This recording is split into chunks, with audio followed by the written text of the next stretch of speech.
Welcome to Your Voice to the World. I'm Eddie Pinero, speaker, filmmaker, and storyteller, teaming up with Terrence McMahon, retired CEO and best-selling author. Having built multi-million-dollar businesses and created lifestyle brands enjoyed by millions around the world, we've established a blueprint to do more and become more. Now we're joining forces to inspire you to share your voice and build the business and lifestyle you've always dreamed of.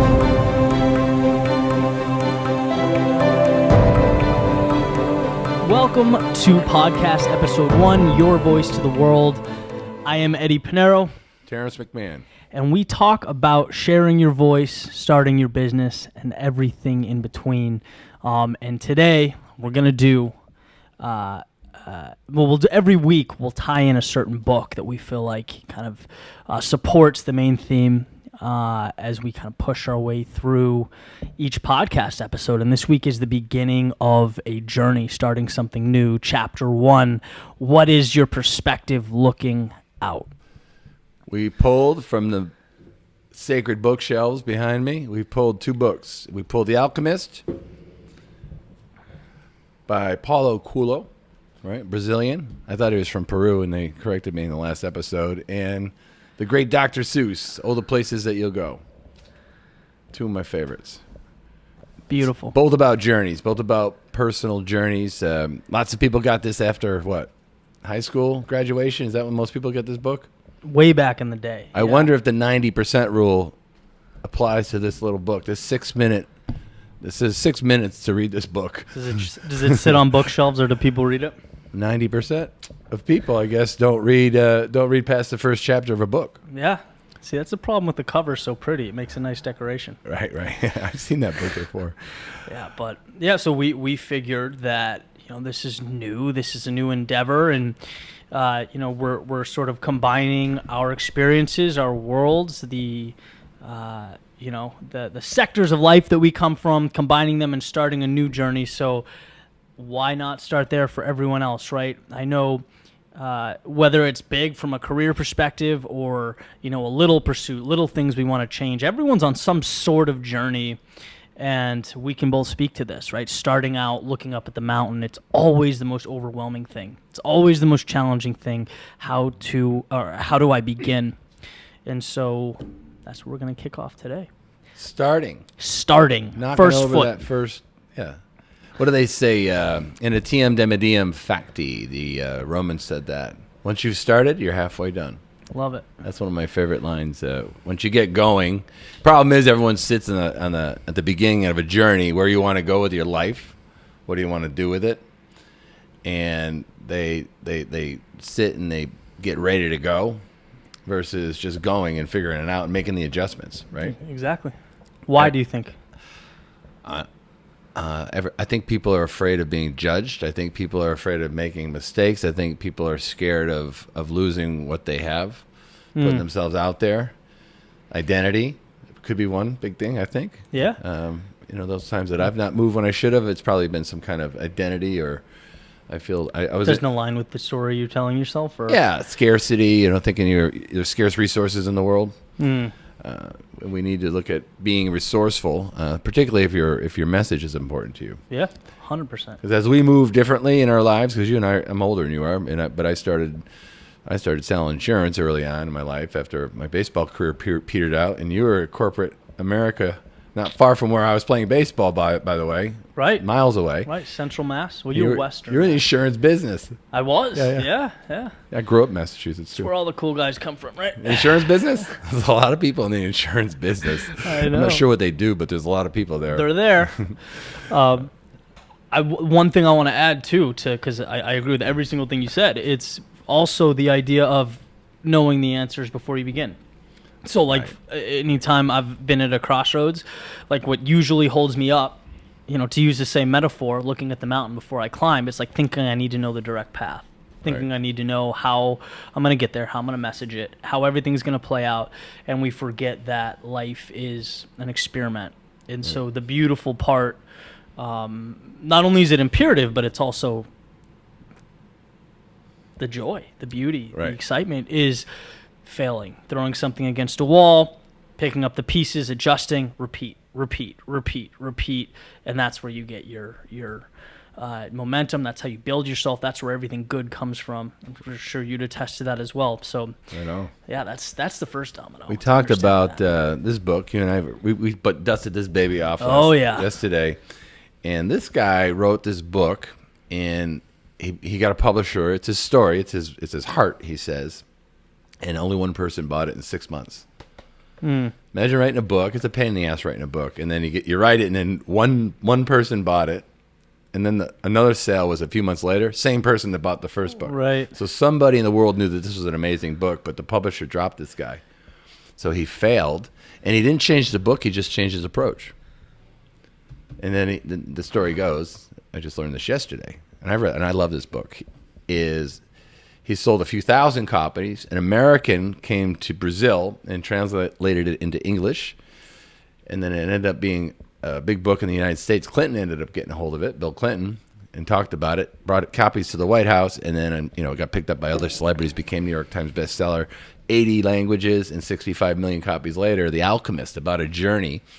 The big idea in the Alchemist is when you want something, the universe will conspire to help you get it.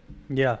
Which, by the way, how easy would it have been for him to think it's trash, right? After a year of no one buying it. Write another one. How many people out there would say, well, swing and a miss, It's over, yeah. And it's like, no, it's not. But you have to, I always call it, dancing before you hear the music. You got to believe it before anyone else does. And that's challenging, but that's the answer in a lot of what happens when the music stops while you're dancing?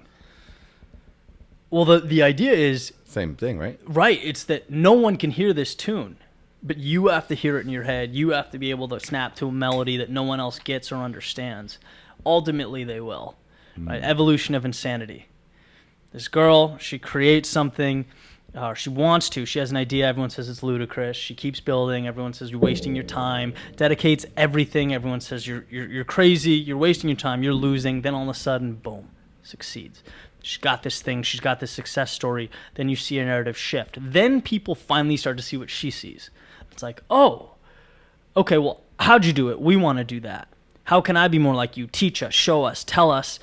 And then ultimately, after she accomplishes her whatever she's doing, has her success, it's, oh, she must be lucky. And she says, lucky? No, you guys are insane to think that. So it's literally willing something into reality, which is what Paulo Coehlo did.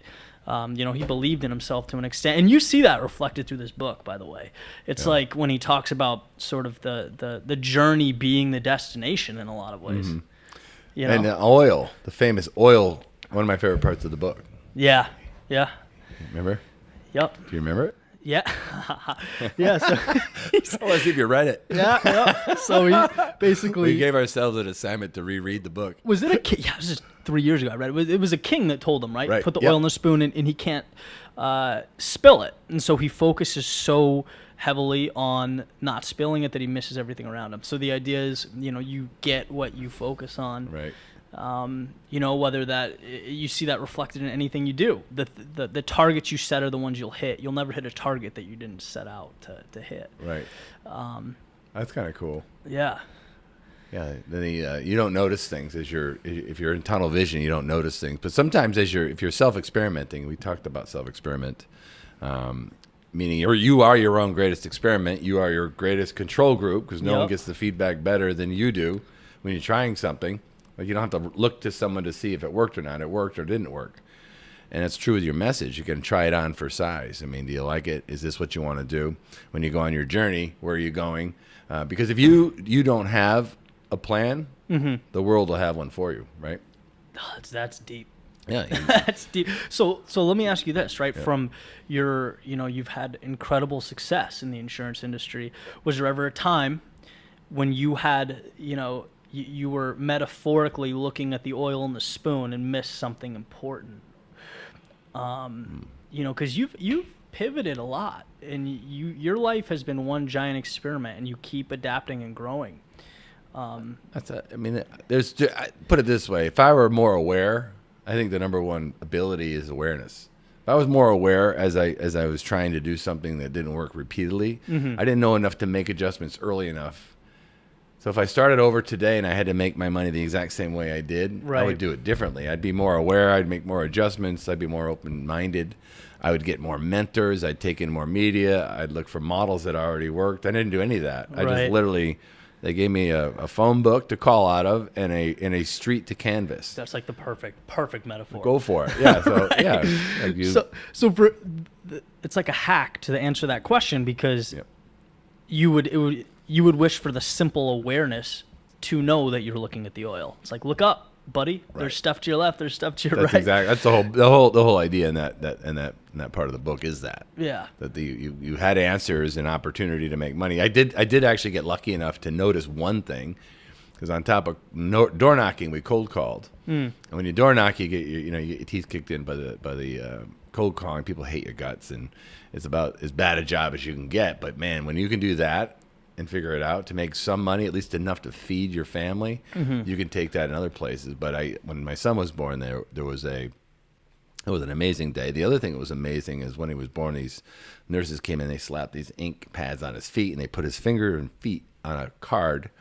And I was like, what are you doing with that? And they said, well, we're going to take that down and register him as a human being in the United States. It's a birth registration. And that, I knew all about it because every Tuesday night, those people that are registered, the newspapers, when there were newspapers, was to print the birth announcements. So if you had a baby the week earlier, on Tuesday night, you got about 900 phone calls from insurance agents selling life insurance. And I said, wow, if I can get that information earlier, and I did, and then I could get their phone number earlier, and I figured out how. I called 411, and then I called them way earlier with a unique story instead of just saying, I saw in the paper you had a kid. I said, well, I was down at town hall, and I pulled out a card that has your son's footprints and fingerprints on it. And I noticed that you just had a baby. One step ahead, yeah. And have you updated your policy since your new arrival? Have you updated your plan? I got in first, and it was just a simple, what I now know is an algorithm, a set of steps. And it took me a long time to get that. I wasn't aware. If I was aware, I would have tried more things and made adjustments. So let's talk about that, because I feel like that, from my own experience, I struggle with that, and I know I'm positive a lot of the listeners have at some point too. So you started on knocking on doors, and it was brutal. I'm sure there was a level of comfortability you had to push through to get just okay existing doing that, right? And then you have the comfortability, and then you identify someone that could succeed there, and then you say, wait a minute, I can outsmart the game, right? Was that a linear evolution for you? Yeah, or? it was. Yeah, you got. I had an edge. Yeah. And you got to make your breaks, and that's what being innovative. When you go on a journey, if you want to go on the world's journey, you want to go sit in school, finish college, get a job, go to work, save money for retirement, retire, move to Florida. Okay, you and I are in Florida way earlier.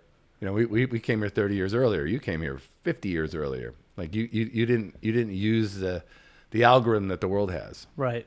You changed it. You moved to Florida first. Why can't you be in your 20s and live on the beach, right? That's right. Yeah, that's a simple question. That's part of your journey. Right. You became the captain of your ship, as one of your videos is, right? Amen, brother. You're in control. Yeah. Which is our episode 2, by the way. We're going to be You're in Control.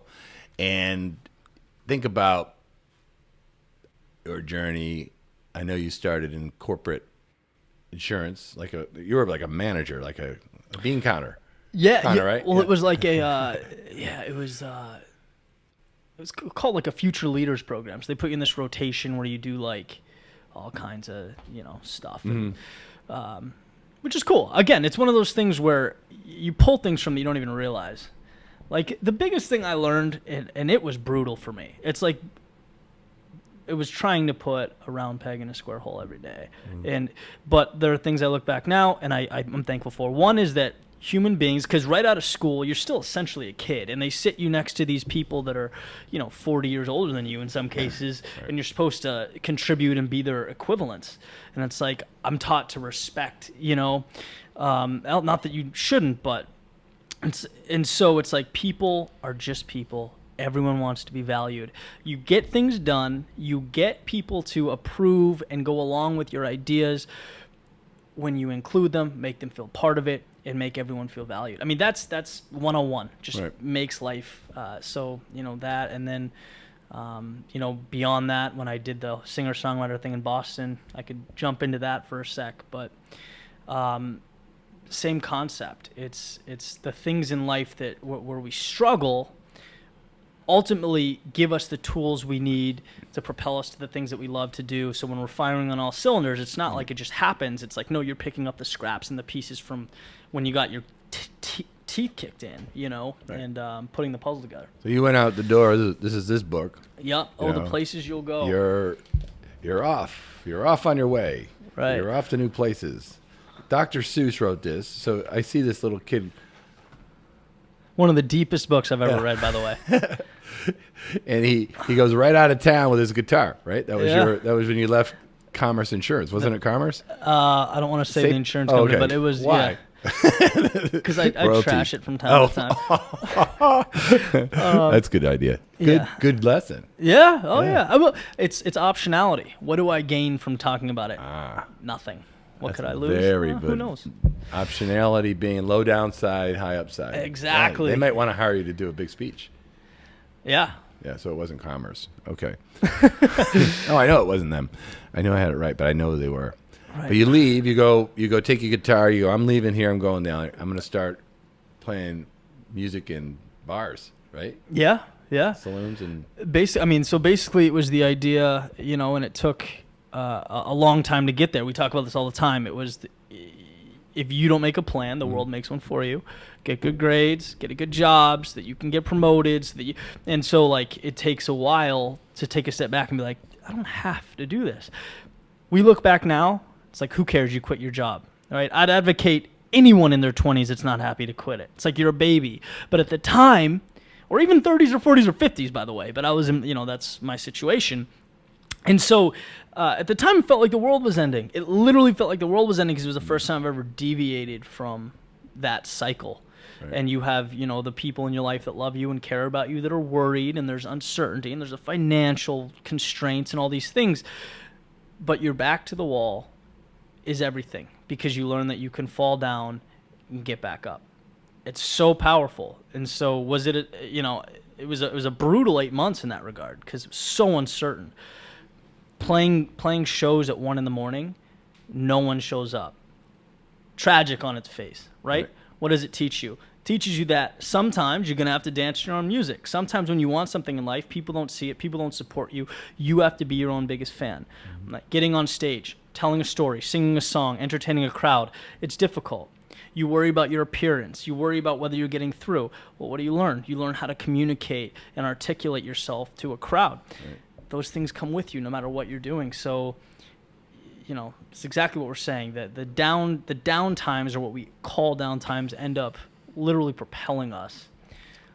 So the places you'll go, it's a perfect metaphor because he talks about, being in this balloon and flying high, and then, the balloon pops and you're stuck on this perch and everyone leaves, and hey, it's life. Right. And I don't know how he gets down from the balloon. I remember that he's stuck on the tree. He's in the Slumpville or whatever. Yeah. Right? Oh yeah, he goes into a slump, which is interesting. You talk about journey, and you go off to do one thing, and you end up doing something else. So you were trying to be a musician, singer-songwriter, and you end up doing this channel, and your channel seems to resonate with lots of people worldwide, 50 plus million views. But you have a particular niche in running. Yeah. So that was like based on feedback, based upon a passion. You kind of. Yeah. Well, the funny thing is, it's the same message. So I could take the idea from Running in the Rain, 10,000 hours, any of these running videos, and put them in a business setting, put them in a creative setting. But the idea is always the same. And runners know this.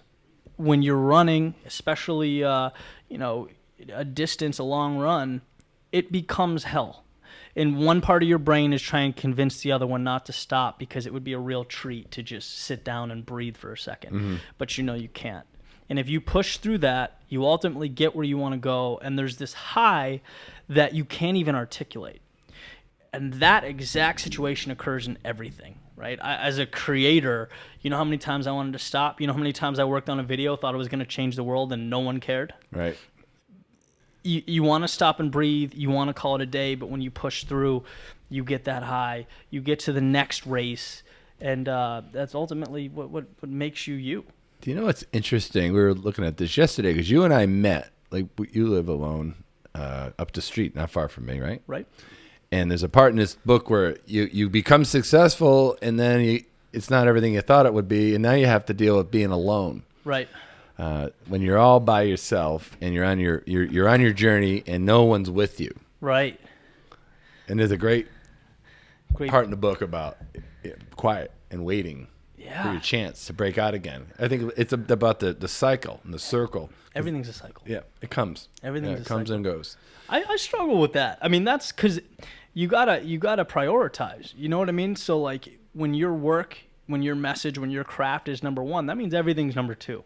Mm-hmm. That means relationships sometimes take a back seat. That means social life sometimes takes a back seat. And so, those are the trade-offs, and you have to part of your journey, part of being successful is understanding what's important and being able to give up the things that a lot of people won't. Right. But yeah, again, articulated in the Places You'll Go, which you'd think would be some like kids book, but it was, just such a powerful message. Yeah. Time away is very rare. People don't typically get the gift of time alone. Time in retrospection, is that what it is? This time alone by yourself to think about it and reload what you want to do. Right. Because if you have, there's 5 wheels on this vehicle, because I think there's 5. Body, relationships, mind, learning, earning. If one of them's off for too long, you can turn one off for a little while to put a little more energy and torque into another one. If one of them's off for too long, you're going to crash. You got to have some balance. You got to have the balance and well, it's good. It's about a journey, because in this case, it's this book here, right? He falls in love. He gets in the Mirage at the end. He's already been beaten up and robbed 2 or 3 times. He finally falls in love. He says, well, I'm not going to go on my journey. I'm going to stay here in the Mirage, be in love with this lady, Fatima. And then he gets compelled. I think the Alchemist compels him to continue the journey. Like, you have a mission, a personal legend, they call it. Yeah. And you got to go, and she supports him. Remember? Yeah. And he has the vision that saves the village, or the Mirage, and the community, and he goes on and finishes the journey. Up, down, up, down. They're both, these books are great. That's what it feels like. Yeah. Yeah. It's gonna, as long as you don't stop. Right. Doesn't matter how fast you go, just don't stop. Even if you crawl. Yeah, In fact, anticipate times where you crawl. Let me tell you what I learned about one thing. And there's 2 schools of thought on this in 2 different books. One was the law of attraction. If you want to visualize yourself doing well or getting something, just visualize and it'll come to you. Right. And then there's another school and study that was called mental contrasting. It's you visualize what you want, but you also visualize the mistakes and the stumbles and the roadblocks you're going to get along the way. And that particular mindset is actually more successful than the first one, unless, if you really don't believe you can do it, you're better off with the law of attraction. Yeah. They did 2 control groups. That's interesting. My problem with the law of attraction, so obviously it's a, you need it in some capacity. Mm-hmm. If you don't believe it's going to happen, your actions don't, reflect that, and you'll never get where you're going. But sometimes I see it taken so far where people they think they'll will themselves into a different situation by thinking about it. And that's not, it's, again, like we talked about, it's cyclical, it's action, it's losing that's required for you to ultimately win.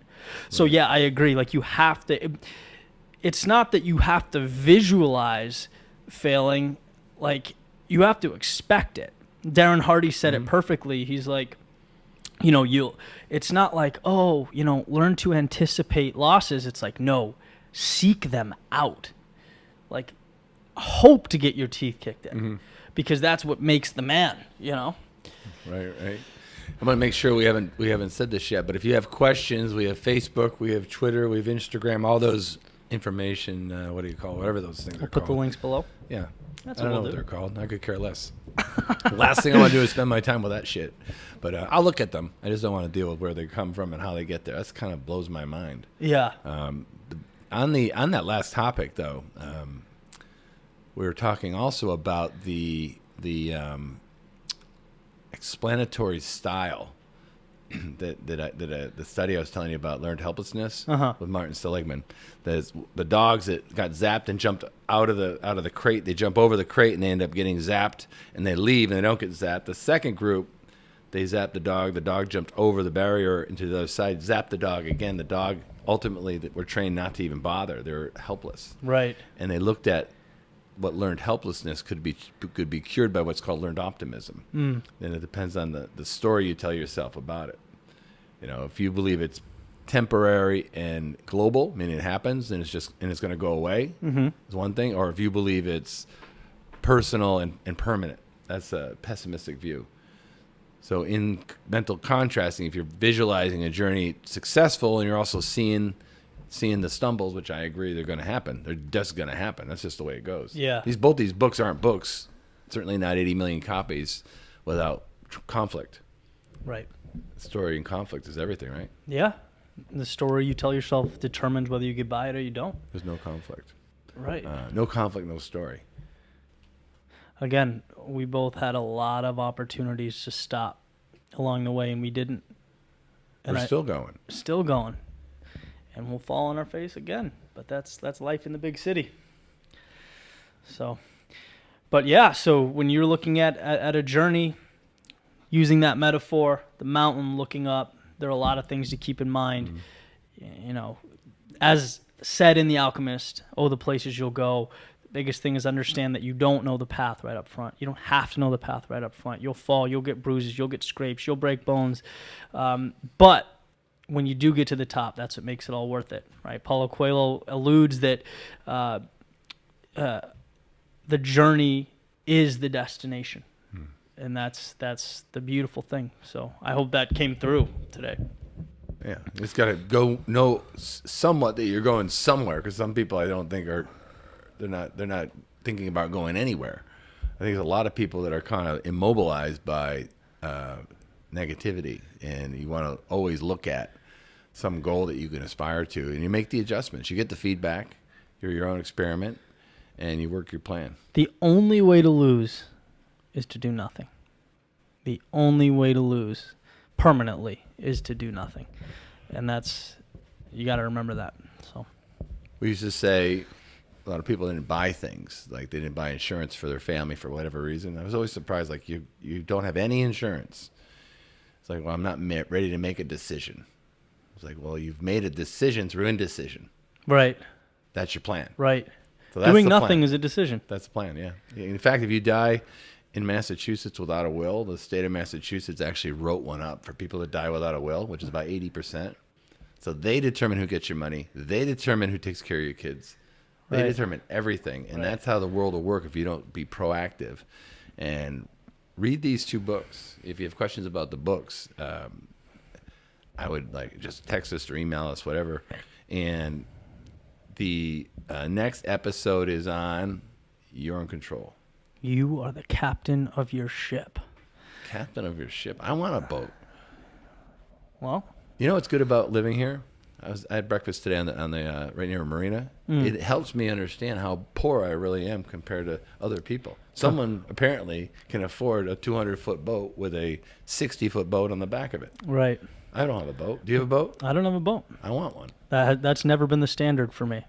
So, to your point, I'd rather have a jet, but make that the standard and life adjusts. all right. But yeah, so to your point, we want to start incorporating the audience more. So any questions, thoughts, anything related to the books, hit us up via email, Facebook. We'll put all the links to all our social below. And yeah, next week, step 2 will be on taking control of your life, understanding that you are the captain of your own ship, and we'll be driving that conversation with the book Essentialism, which I've always considered to be kind of the holy grail of self-help. The idea of lining up that one thing that means the most impactful, and also cutting away the stuff that is not relevant and is not pushing you forward. Nothing more simple and meaningful than that with regard to progression. If you read Essentialism, get ready to whack some relationships and some habits. If you really want to take this book, if you get absorbed in it, most important word in the world, in my judgment, is decision. Yeah. Decision. D means away from, detour, the etymology of decision. Scission is cut, incision. a decision is not to do something that you want to do. It's to stop doing something that you already are doing, cutting away from. And essentialism is perfect for that. Amen. So, all right. Well, Your Voice to the World, Season 1, wrapping up. Thank you for listening, hanging out, and we'll see you next week.